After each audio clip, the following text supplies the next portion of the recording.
Well, let me tell you something, brother. Snort, snort, snort. Hogan. Drip.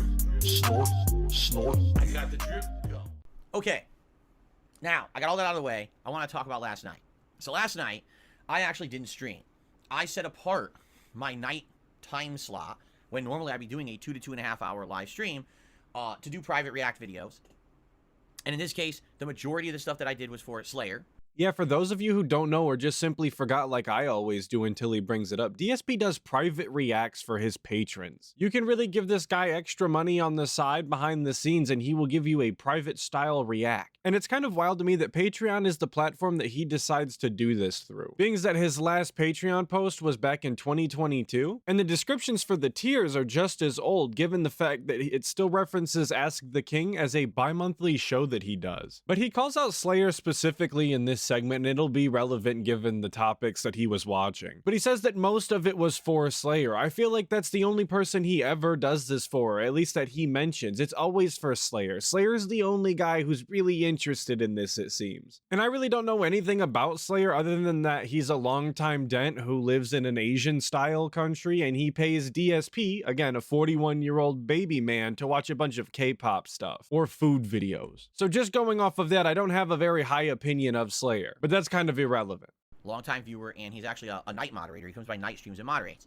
And he's okay with me talking about this, he said, because these are videos that when he gets them, he purchases them through my Patreon. They're for public consumption. He uploads them to his YouTube channel so people can watch them. And yes, you 100% heard that right. If you want to watch DSP's private style reacts to the videos that Slayer sends him, you can go to Slayer's channel and actually watch them. I believe there was a stream where Decepticon and I want to say Snoot and ALT were there and they watched some of it and it was absolutely awful. It was just terrible and insufferable. Definitely wouldn't recommend it. Just picture his normal react style content. Now take out the fact that he can interact and read his chat and actually have something to go off of there if he really wanted to, and just have him blankly stare at the screen desperately trying to come up with anything to say. So, if you don't know what I'm talking about, this is something that I've been doing for many years. Since 2015, okay? If you go to my Patreon, which is patreon.com/darksidefil, and you do the highest level of pledge, which is $50, you get a private video. Now, what is the video? It's pretty much whatever you want. Originally, the idea was that it's an opportunity for a one-on-one conversation between you and me. You know, there's a big difference between, oh, I'm on a live stream with Phil and I toss him a random question, he happens to see it in chat and maybe he'll answer it quickly. Or, you know, where I'm doing Q&A on his podcast or his react show, and he has a kind of a lightning round turbo answer. In this case, you're basically purchasing my time.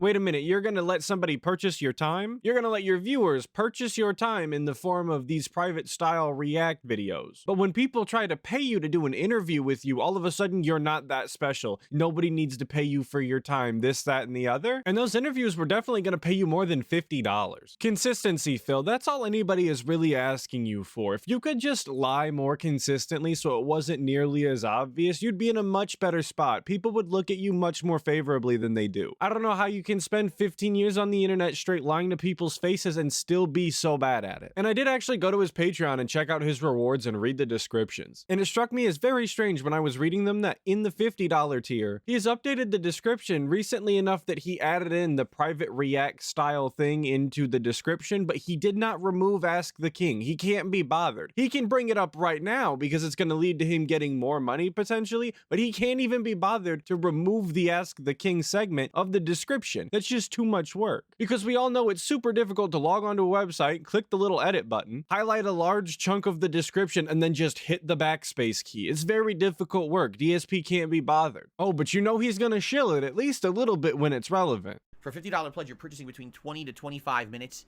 of a video to be made. And you can ask me whatever you want. And it used to be big Q&As. Like, people would ask me all these questions about my life and about being a content creator and my games and all kinds of stuff. And people really liked those. But over the years, it really didn't work out that well because I became more of an interactive streamer.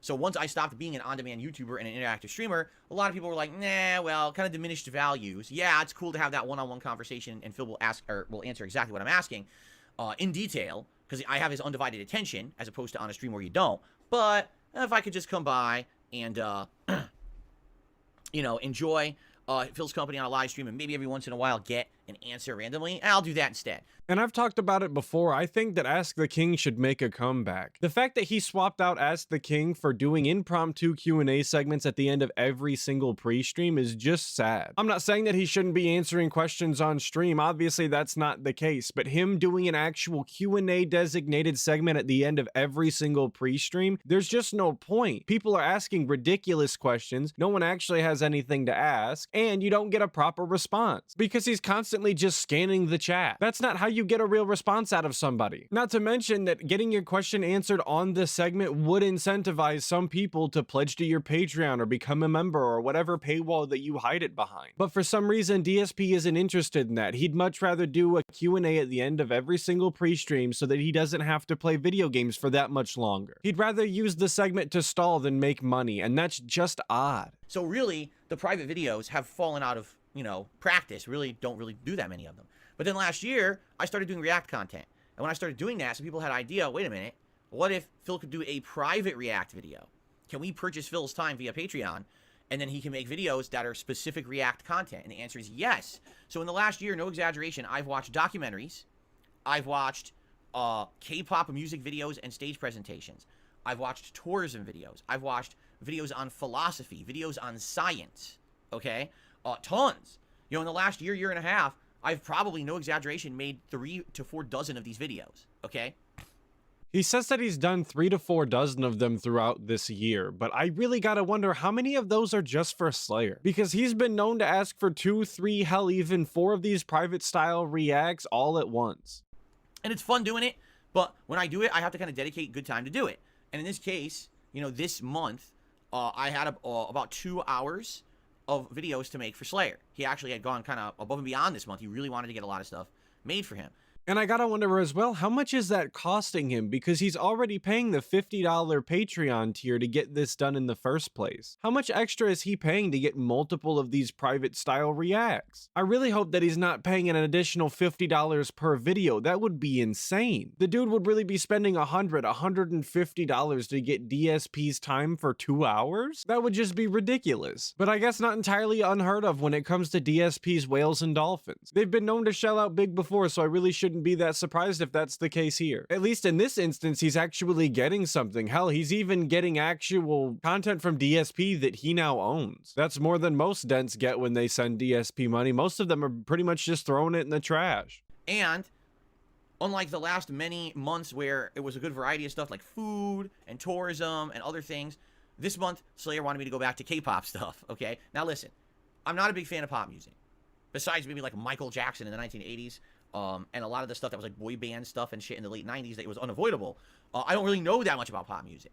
See, this is where DSP is not telling the whole truth. And I forget exactly what stream it was that this came from. It was a WPIG stream, though. But there's a segment when somebody's asking him what music he used to listen to when he had to commute back and forth to work. And some of the things that he listed were very normy. And the one that stuck out specifically to me and ALT at the time was that he mentioned that he was listening to Maroon 5, a pop rock band. So he can sit here and say he doesn't know anything about pop music, but pop rock is still a subgenre of pop. He does know something about pop music. Am I grasping at straws here? Maybe. But do I think that it's important to tell you, the audience, that DSP is not telling the entire truth? Absolutely, that's what I'm here for. And it's a fun little lore fact for those of you that didn't know. So now all of you can go on about your day thinking about a younger, fatter DSP jamming out to some Maroon 5's This Love on his way to work. Okay? But for some reason, Slayer has found it fascinating to get my takes and my opinions on K-pop music.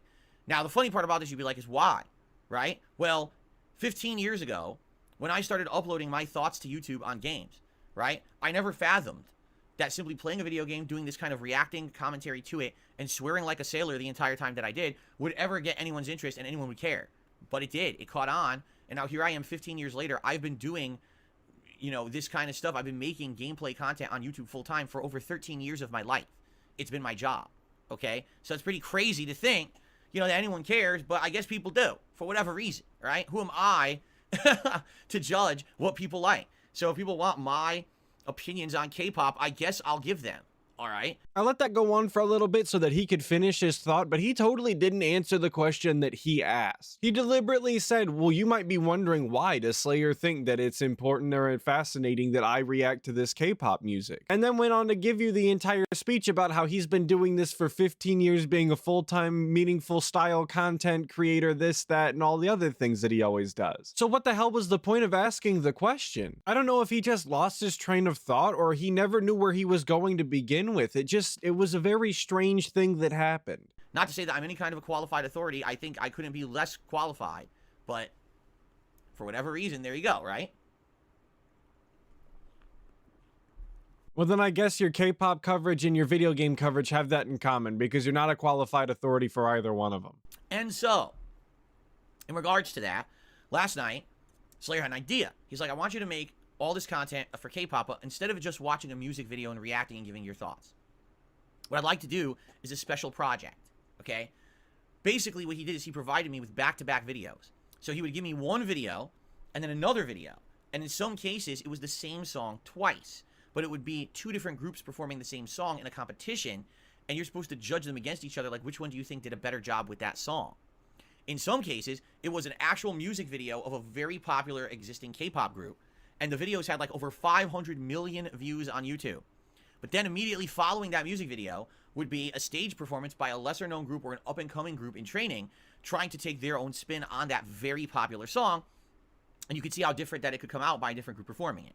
Man, DSP must have been in his own version of hell doing this shit. There's no way I would even entertain doing something like this. I don't give a shit about K-pop. Nothing against K-pop, but it's not for me. Why would I waste my time doing this? But DSP will do anything for his whales. As long as the money's coming in and those Hogans are being pulled, DSP doesn't give a shit what he's doing.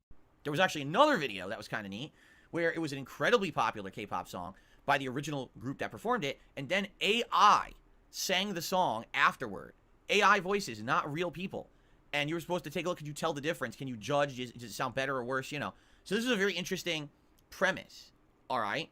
My question is, how the hell is DSP going to determine who does something better or whether or not he can tell it's AI if he doesn't actually speak the language? He doesn't even know what it's supposed to sound like. I guess this is what he was talking about when he was talking about him being underqualified for this. But I really don't understand why anybody would give DSP money to react to this. It doesn't make any sense. He literally doesn't speak the language. He doesn't know what they're saying.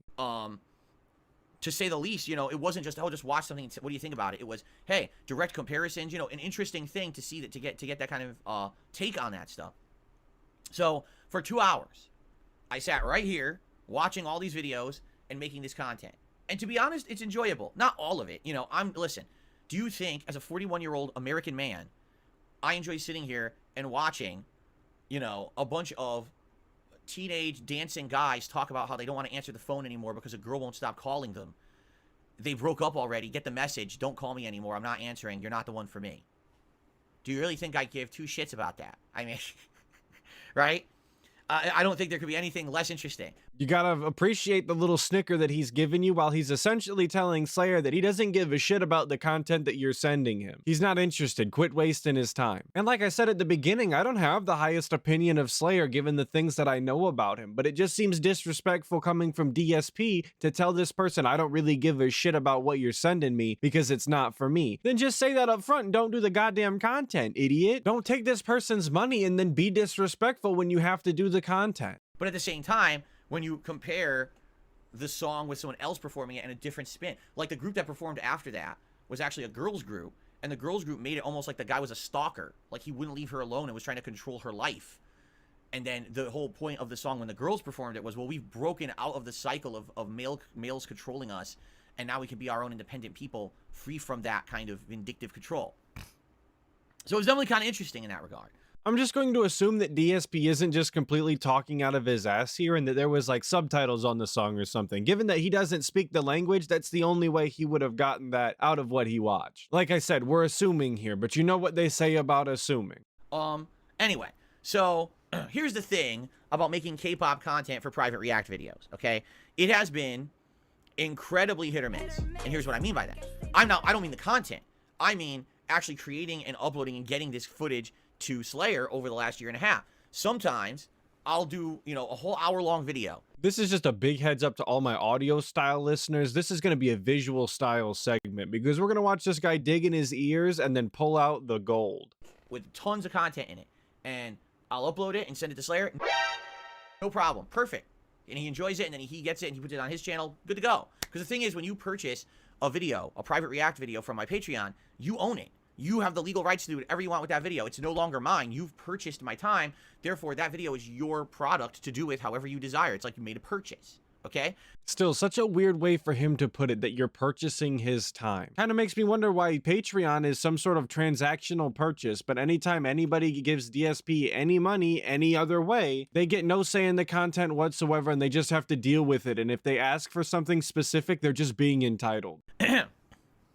So, usually, there's not an issue. Also, again, visual style. Look at how much skin is showing through his hair right there. He definitely never got those hair transplants that LTG was talking about. I think LTG specifically mentioned hairline transplants, but DSP needs to do something or just get rid of this shit. Sometimes I'll upload the video and now there are issues, copyright issues, because we all know how YouTube works. I mean, you can sit here and say, DSP, that we all know how YouTube works, but you're probably talking to a bunch of people who have never uploaded a YouTube video in their entire life, let alone had to deal with the copyright system. And YouTube has some issues with copyright, with content ID matching and things like that. Now, here's the thing. If YouTube says, oh, we detected someone else's content in your video, this music video or whatever, you've lost monetization rights, someone else claimed it. Who cares? Man, I feel like I've been asking that for most of this episode so far, DSP. You have just been rambling about shit that nobody cares about. Right? Slayer doesn't care. He's not buying my time to make ad revenue. He said it again, buying his time. He just wants the videos. And he's curious to see what the public's take is on some of this content as well, and my react. So that's why he uploads them publicly to his channel. He really enjoys that. So that's fine. Claim it all you want. No one cares about the ad revenue. No one's looking to make any money on ad revenue on this stuff. The problem is when YouTube gets all these issues with, oh, well, block the video. And it's like, now, wait a minute. We already know it's legal, 100% legal to do React content. It's already been determined in a court of law that it is absolutely legal to make React content. The way that he's saying that it's illegal to make React content sounds like somebody's gonna bust in his door and arrest him on the spot, throw him in handcuffs and take him down to the county jail just for making React content. I know that that's not necessarily what he means, but that's what I mean when I say that he needs to be an effective communicator. Because the picture that he's painting with his words is not exactly what he means to say. The feds aren't gonna come kick down your door like you're some sort of trap star because you're out here making React style content. That's just not gonna happen. And before you say, well, it doesn't apply internationally. Yes, it does. Because YouTube, as a corporation, is located in California, United States of America. And that means that anyone who actively chooses to upload a video to that platform must abide by the rules of that land. So even if you're Korean and you upload a K-pop video, oh, well, that applies by the copyright rules of Korea. Wrong. You uploaded it to American YouTube, and now you have to abide by American laws, or else don't bother uploading. That's how it works, okay? And there you have it. Lawyer side Phil weighed in on the issue and he said that that's how it works. So that's set in stone now. There's no argument. There's no debate. So that being said, shout out that being said. The problem here is that YouTube essentially bends the knee to anyone who complains about anything. Man, if that were actually the case, DSP would never have any sort of complaints about YouTube ever because he's the king of bitching about everything. He would have got his way nonstop. He would have never have had to have worried about demonetization or any sort of copyright strikes because he would have just bitched about it and they would have just snapped their fingers and taken care of it because that's what he says that they do, obviously. So any of these, K-pop production studios or whatever, they can just pay money. And yes, it's stupid, but this is what they do. They pay money to get thrown into YouTube's searching algorithm for copywritten content, and they'll take things like their music videos, their songs, and they'll flag them and say, hey, we've decided we want absolutely no one to have the ability to use our content whatsoever. If they do, block the video. That is illegal. And DSP knows that this is exactly what's happening behind the scenes, that YouTube and Google is taking in an assload of money from K-pop bands so that they can just block a bunch of videos that use their music, right? DSP's got some sort of inside scoop on this. He's well aware of this. He's read up. He knows the facts. He's totally not just casting aspersions flagrantly. He would never do that because DSP's clearly a man of character. Sound good? Sounds good to me. And by the way, Cat agrees.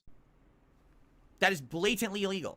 It's been proven in a court of American law that React content is legal. As long as I'm reacting to a video and I'm pausing it and I'm adding commentary and I'm making it a transformative work, the company that made that music video has no legal right whatsoever to block that video.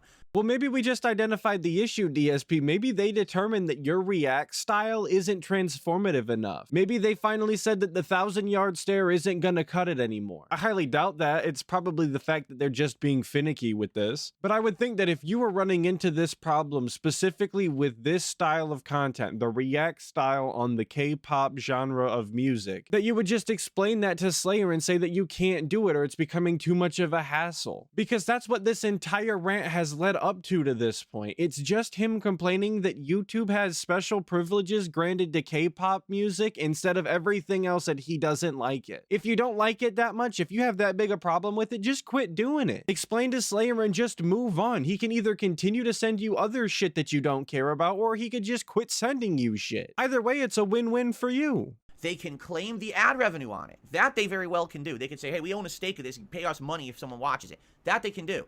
They cannot block it. But YouTube doesn't care. YouTube does whatever the hell it wants and does not abide by American copyright law. YouTube itself on a daily basis has more gross violations of American copyright law than probably anything else on the planet, because they just ignore it and do whatever they want, and companies pay them to block content and they allow it. But again, if you're aware of this and you have such a problem with the way that they operate their business, then why don't you do something about it? And I'm not even saying to leave the site completely all at once. What I'm saying is, why aren't you at least backing up your videos on other sites? Why do you continuously pile all of your eggs into this one basket that is YouTube if you have such a problem with the way they operate their business? And this is not some sort of defense for YouTube. I personally don't quite like them either. I appreciate all of the people who watch my content here, and that's why I continue to upload the content here, but that's why I put my videos on other websites as well, because I personally don't like YouTube being the only video platform that people use. But DSP refuses to take any sort of action in his beliefs whatsoever, but it's just the Call of Duty situation all over again. He wants to sit here and say, oh, it's a shameless cash grab. They rushed it out the door to just make some easy money. They didn't actually put any work in. All their business practices are anti-consumer, but yet he's the guy who continues to buy it every single year at full price. So he'll sit here and say, oh, YouTube just does whatever they want and they violate a bunch of laws and nobody's gonna do anything about it. But he can't even be bothered to upload his content on a separate platform. And it takes no additional time, because while you're doing the upload on YouTube, you could also just do it on another platform simultaneously.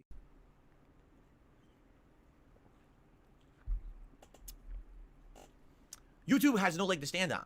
If they ever get sued in a class action lawsuit for this kind of behavior, they will lose. But I don't think they ever will be. Why?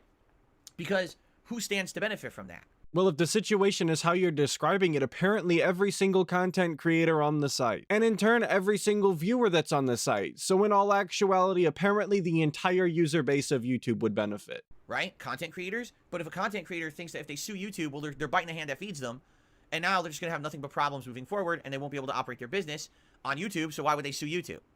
You see? It's like we know YouTube's doing the wrong thing, so let's do the right thing to stop them. Oops, if we do that, we might suffer repercussions for it, and now we suffer, so we won't do it. So YouTube will never do the right thing. I don't think that it really has anything to do with biting the hand that feeds you. I think it has much more to do with the fact that nobody wants to take the time or money or effort that it would actually take to take YouTube to court and try and win that battle. It just seems like it would be a far better use of everybody's time if you just learned how to follow the rules that they set on the website, DSP, or, here's an idea, upload to other websites that have rules that you actually agree with. How about instead of bitching about all of the things that other people aren't doing, that they're not taking YouTube to task for all of their transgressions, you just do the things that you can do. And what you can do is upload on other websites. The same way that you urge people to tip you through PayPal instead of super chats because you don't like the percentage cut that YouTube takes and you don't like how delayed the money is, that's how you should be treating your videos. If you don't like that you're constantly being demonetized and you're getting your videos blocked for one reason or another, you could upload to other sites as well. I know that I'm really harping on this, but this is a 100% free solution for what DSP's complaint is here. He has this massive disagreement with YouTube. He could actually just upload somewhere else.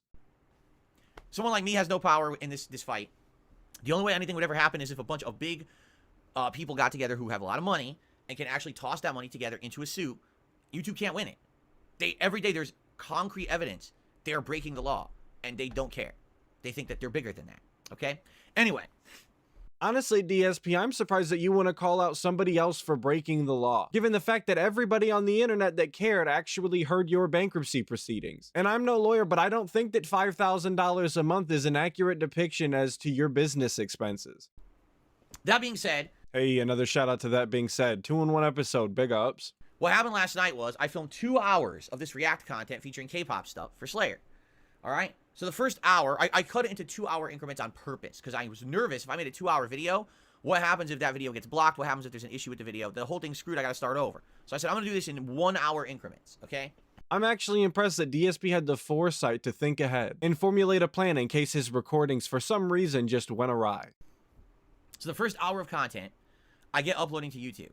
And once it goes live, okay, on YouTube, this thing gets flagged more than any video I've ever uploaded to YouTube before. Even more than my own React show, where I'm reacting to so many clips in a single episode. Oh, this thing got hit by like 10 claims, okay? Well, from the way that you described it, it sounds like you were just listening to copyrighted music pretty much nonstop for an hour straight. I'm not surprised whatsoever that you got hit with a bunch of copyright claims.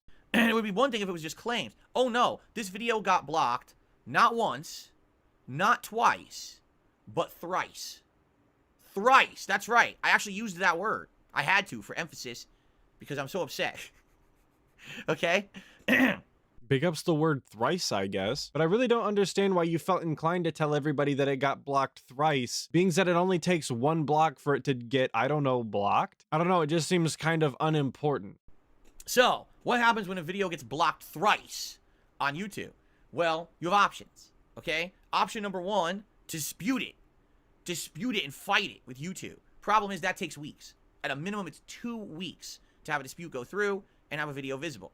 Who the hell wants to wait 2 weeks? Nobody. Well, it's a good thing that it's a private react and that you can just explain to Slayer exactly what's happening and tell him that you're fighting it if it's really that important. And by the way, sometimes these studios will literally bite back and say, "Oh no, we will stick with this claim," and then you're screwed. Okay? So there's no point in really disputing anything like that with a major corporation because you don't know how they're going to act, and they could take up to 2 weeks to drag their feet regardless.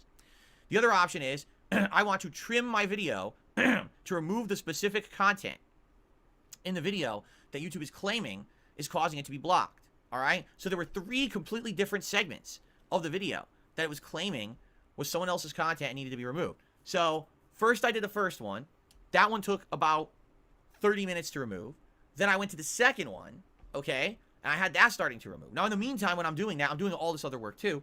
But what is all this other work? I'm kind of confused at this point. And maybe that's just because I'm slow. But he set aside a large portion of time so that he could do these private reacts, and it doing this automatic trim to get rid of the copyrighted material is an automatic process once he hits go. So I'm honestly confused as to what he's doing at all at this point. I'm starting to think that maybe this is just him again making it sound like he does a whole bunch of work and that this is some sort of arduous process. So I've got this other video, the second video, okay?